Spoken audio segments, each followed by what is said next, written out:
이스라엘과 하마스 사이에 지상전이 이렇게 예상되고 있는 가운데 세계 경제의 고물가, 불확실성이 다시 확대하고 있습니다.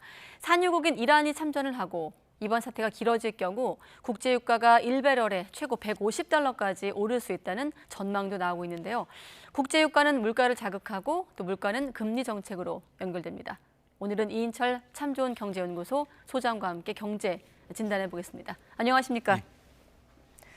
아까 제가 뉴스 시작할 때 통제 못할 변수라고 했는데 통제는 못해도 관리는 해야 되지 않겠습니까? 그런 전제를 한번 하나씩 질문 드리면 아무래도 이번 중동 사태 이후 가장 큰 변수는 국제 유가인데 지난주에 잠깐 하락세로 전환을 했는데 이게 일시적인 걸까요? 어떻게 보십니까?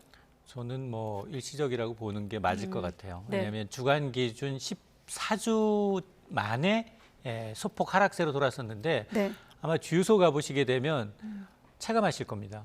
이게 지난 7월부터 올랐어요. 7월부터 석 달간 계속해서 올랐고 그리고 10월 첫째 주 조금 내렸는데 제가 지금 방송하기 시작하기 전에 이제 유가 정보 서비스 오피넷의 통계를 보니까 네. 휘발유 전기 평균 가격이 1,775원 그리고 서울은 리터당 1,854원이에요. 사실은 이 휘발유 가격 7월부터 올랐던 것은 사우디하고 이제 러시아가 합산을 해서 감산을 연말까지도 130만 배럴 이제 감산 결정을 유지하겠다라는 게 가장 컸거든요. 네. 그런데 여기다 전쟁이란 변수가 더 더해졌어요. 지난 7일자로 하마스가 이제 이스라엘을 기습 공격하면서 국제유가는 사실 롤러코스터예요. 당일날 국제유가는 5% 가까이 뛰었거든요. 그 5% 가까이 뛴 국제유가가 서부 텍사스산 중진유 기준 배럴당 86달러였어요. 그 이후에 조금 하락하는 것 같더니 일주일 지나고 오늘 뉴욕 선물거래소에서는 떨어졌음에도 불구하고 딱 그 가격입니다. 배럴당 86달러예요. 우리가 주로 수입하는 중동산 두바이의 경우에는 89달러, 북해산 브렌트유도 89달러 선에서 움직이고 있는데 변동성이 상당히 커졌다. 그러면 오늘 새벽에 이제 뉴욕에서는 왜 유가가 내렸느냐? 네. 미국이 혹시나 산유국인 베네수엘라의 원유 수출 제한 조치를 좀 완화하지 않겠느냐. 그동안은 미국이 상당히 좀 곤욕스러웠어요. 계속해서 자국이 만들어낼 수 있는 셰일가스 그리고 전략적 비축유를 통해서 통제를 해왔는데 그게 지금 바닥을 드러내고 있고 또 이란을 통해서 우회적으로 생산을 증산해 왔는데 이것마저도 막힐 가능성이 있기 때문에 베네수엘라 완화 기대감이 때문에 이제 떨어지긴 했지만 여전히 배럴당 86달러이기 때문에 네. 변동성이 너무 커서 이제 휘발유 가격 다음 주 또 내릴까요? 라고 질문하신다면 저는 장담하기 좀 어렵다라고 네. 답변할 수밖에 방금 없습니다. 말한 그 변동성이 크다. 그 변동성 중에 하나가 이제 이란의 어떤 참전 여부 아니겠습니까? 그러면 또 국제유가가 급등할 우려가 있고 아까 제가 얘기한 대로 150달러까지 얘기가 나오고 있는 상황인데 이렇다 보니 우리 정부도 유류세 인하 기간을 한 번 더 연장을 했습니다. 여러 번 지금 이런 조치가 있었던 건데요. 맞습니다. 유류세 인하 조치가 이제 늘상 받다 보니까 이게 지금 우리는 만성화돼 있는데 2021년부터 시작이 됐어요. 그러니까 이번 조치까지 합치면 총 6차례나 인하가 된 겁니다. 그래서 이 휘발유의 경우에는 25%, 경유와 LPG 부탄가스의 경우는 37% 인하율을 적용하고 있는데 이게 만일 이제 가격으로 이게 만일 환원된다. 다음 달부터 이걸 이제 2달 연장하지 않았다면 휘발유하고 경유 가격이 리터당 205원, 210원씩 올라갑니다. 그러면 전국 평균 휘발유 가격은 리터당 2,000원으로 단숨에 뛰는 효과가 있거든요. 네. 그래서 정부가 사실 고민 많이 했어요. 이 8월에도 2달 연장하면서 세수 때문에 그렇거든요. 네. 세수가 올해 이제 부족한 세수가 거의 60조 원 가까이 되는데 이게 지난해에만 유류세 깎아준 게 5조 원이 덜 거쳤어요. 그러다 보니까 이게 당초는 10월 말이면 유류세 인하 폭을 더 줄이든가 아니면 아예 이제 해제하든가라는 생각을 하고 있었는데 전쟁이라는 중동의 지정학적 위기라는 이제 이 리스크가 가세하다 보니까 재정에까지 이제 영향을 미치고 있는데 아마 연말까지 연장을 했는데 국제유가가 현 수준에서 계속 더 내려가지 않으면 네. 이게 내년까지도 이어질 수밖에 없는 상황입니다. 그럼 그때는 세수 부족이 같을 테기 때문에 유류세 연장을 한 번 더 하기는 어려울까요? 그러니까 제 가봐야 생각으로는 되겠지만. 선거 때문에 유류세 인하 연장 조치가 좀 더 연장될 가능성이 있다는 겁니다. 아, 그렇군요. 여러 가지 정말 변동성이 있는 상황이네요. 가뜩이나 좀 세수가 부족한 상황에서 6번째 연장이고 지금 이렇게 되면 유류세 인하 기간이 2년 넘기게 되기 때문에 그렇습니다. 일단 그걸 감수하고도 정부는 관리하겠다는 의지가 있는 거고.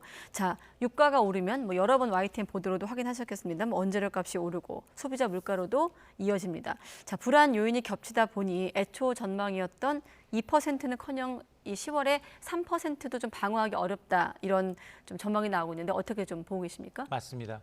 이제 정부의 경우에는 이제 추석 수요가 좀 빠지면 9월에는 3.7%로 5개월 네. 만에 가장 이제 높은 물가 상승률을 경험했지만 10월 들어서는 이제 가수요가 좀 빠지게 되면 2%대로 안정될 것이다라고 했는데 이 전쟁이라는 변수, 국제유가라는 변수가 이제 가세하지 않았기 때문에 그렇습니다. 지금 국제유가 변동성이 너무 커졌고 국제유가의 변동성은 시차를 두고 국내 물가에 바로 영향을 미치거든요. 네. 자, 그러다 보니까 에너지 가격이 급등하게 되면 지금 IMF 이제 이 통계로는 국제유가가 10%만 오르면 소비자 물가는 0.4% 오르는 것으로 이제 보고 있기 때문에 예. 지금 에너지 가격 급등으로 당장 이제 4분기 전기 가스 요금 인상 항분을 결정해야 돼요. 지금 한전에 누적된 적자가 200조 원이 넘어서 하루 이자만 118조 원, 118억 원 정도 네. 매일 빠져나가고 있거든요. 그래서 신임 한전 사장은 올해 이제 한전의 적자를 감안하면 올 한 해에 킬로와트 시당 45원 이상 인상해야 하는데 우리 1분기, 2분기는 올렸는데 3분기 안 올렸거든요. 근데 1분기, 2분기도 인상폭이 20원이 채 안 돼요. 그러다 보니까 4분기 한꺼번에 25.3원을 킬로와트 이상 인상해야 한다라고 이제 주장을 펼치고 있는데 한꺼번에 이렇게 올리면 굉장히 부담이 커집니다. 4인 가족 기준 한 307킬로와트를 사용하는 평균 4인 가족 기준에서 한 8,000원 정도 추가 부담이 생길 뿐만이 아니라 이게 전기료라는 거는 제조 비용, 물류 비용을 같이 옮기고요. 특히 10월 들어서 올라간 것들이 너무 많아요. 우유값 올랐고요. 설탕값 올랐고요. 맥주 가격 올랐어요. 네. 먹거리 가격이 줄줄이 다 올랐고요. 밀크플레이션도 있었고요. 맞습니다. 네. 여기에다가 전기료, 공공요금 이렇게 되면 아마 3% 물가를 방어하기는 좀 쉽지 않아 보이고요. 이러다 보니까 고육지책으로 세수 악화에도 불구하고 유류세 인하 조치 연장한 거고요. 아마 또 하나의 변수가 뭐냐, 환율이에요. 네. 우리 수입 물가는 대부분 달러 주고 사와야 되는데 지금 환율이 굉장히 불안해요. 이렇게 되면 달러 강세에 따른 원화 가치 하락은 이제 수입 물가를 높여서 이 역시 국내 소비자 물가에는 부정적 요인입니다. 근데 지금 수입 물가 말씀하셨는데 이 3개월 연속 상승이거든요. 소비자 물가에 어느 정도 시차를 두고 반영되는 건가요? 통상 보면 이 수입 물가라는 건 이제 품목에 따라 좀 다른데 빠르게 반영된 건 한 달, 그리고 좀 늦게 반영된 농산물 같은 경우에는 두세 달 정도 걸릴 수 있습니다. 그런데 지금 보면 이 지난달 수입 물가가 이제 산유국들의 감사한 영향인데요. 국제유가가 너무 많이 오르다 보니까 주로 오른 것들이 석유 유제품들이에요. 광산품, 석탄, 석유 제품 이런 것들이 너무 많이 뛰었거든요. 실제로 우리가 주로 수입하는 중동산 두바이의 경우에 지난달 평균 두바이 가격이 배럴당 93달러입니다. 이게 8월에 86달러보다도 8% 가까이 올랐기 때문에 이런 수입 물가 상승이 국내 생산자 물가에 또 생산자 물가는 다시 국내 소비자 물가에 이제 반영되기 때문에 아마 겨울철 또 난방 에너지 수요가 가장 이제 폭발적으로 늘어난 시기거든요. 네. 이걸 감안하게 되면 상당히 이제 괴로운 이제 글로벌 인플레이션뿐만이 아니라 우리 나름대로도 지금 물가의 이제 관리에 또 비상이 걸린 상황입니다. 네, 그 난방기 직전에 지금 보면 이제 김장철 아니겠습니까? 아까 원재료값 말씀하셨는데 최근에 소금값이 급상승했다 이런 저희가 보도를 하기도 했는데 이게 지금 김장 재료값이 크게 오르면서 역시나 아까 밀크플레이션에 이어서 김치플레이션도 등장을 했어요. 그렇습니다. 아마 이제 우리 금배추에서 계속해서 김장철 되면 한때 좀 소동을 겪긴 하지만 네. 이번처럼 원재료 플러스 부재료 다 오르기는 정말 쉽지 않거든요. 네, 원재료와 부재료 다 올랐다. 맞습니다. 뭐 워낙 이제 김장이라는 게 이제 이 기후 변동에 이제 민감하다 보니까 배추값이 좀처럼 떨어지지 않고 있어요. 실제로 이제 한국농수산식품유통공사의 13일 기준 가격표를 좀 보니까 배추 한 포기 소매 가격이 지금 6,700원대입니다. 1년 전에 비해서 3.8% 그나마 좀 적게 오른 거예요. 여기다 얼갈이 배추는 1년 전보다 40%, 그리고 열무, 대파도 각각 20% 넘게 올랐습니다. 여기다가 이제 제가 김장 부재료가 올랐다, 양념값이 올랐다라고 했는데 국산 고춧가루 가격이 1kg 소매 가격이 36,000원대인데요. 이게 15% 1년 전보다 비싼 가격에 거래가 되고 있고 생강은 2배 올랐어요. 자, 이러다 보니까 지금 그래 우리 뭐 집에서 양념하느니 차라리 절임 배추, 인건비 그리고 소금값도 올랐잖아요. 그러다 보니까 절임 배추 사야지. 절임 배추도 올랐습니다. 2자릿수 올랐고요. 절임 배추 오르면 이제 그냥 김장 포기하자. 이른바 김포족. 네. 포장김치 사 먹는 사람들이 많다 보니까 사실 포장김치를 만드는 이제 대형 유통업체들은 가격 인상이 쉽지 않음에도 불구하고 5% 올랐고요. 그리고 중국산 수입도 늘고 있어요.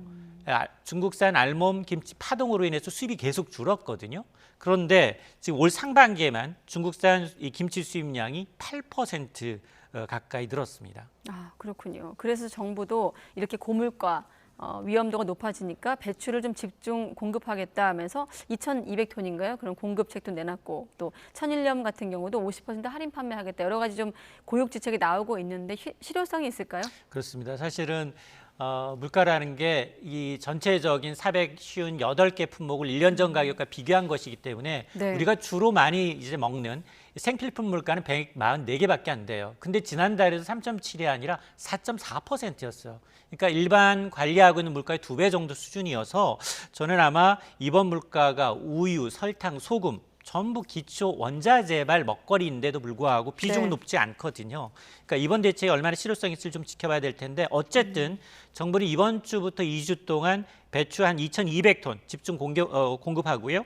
천일염도 한 1,000톤 정도를 50% 저렴하게 공급할 것으로 보이고 이외 수입 과일이라든가 지금 우유 많이 올랐잖아요. 전지분유, 뭐 탈지, 고등어, 할당 관세를 적용하면서 수입 물량을 늘려서 국내에 풀겠다라는 건데 여기다 과일도 들어갑니다.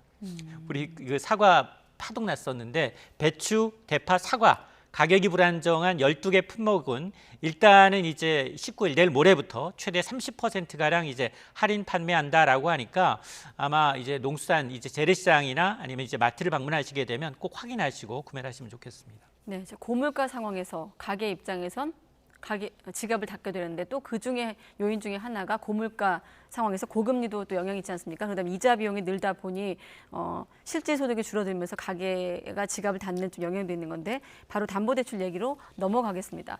지금 주요 시중은행의 주담대 변동금리가 7%대를 돌파하는데 상승세를 보이고 있거든요. 은행들이 이렇게 금리를 올리는 이유는 무엇일까요? 일단은 기준금리 동결인데 왜 금리 자꾸 올라가느냐. 네. 은행채 발행 물량 늘고 있고요.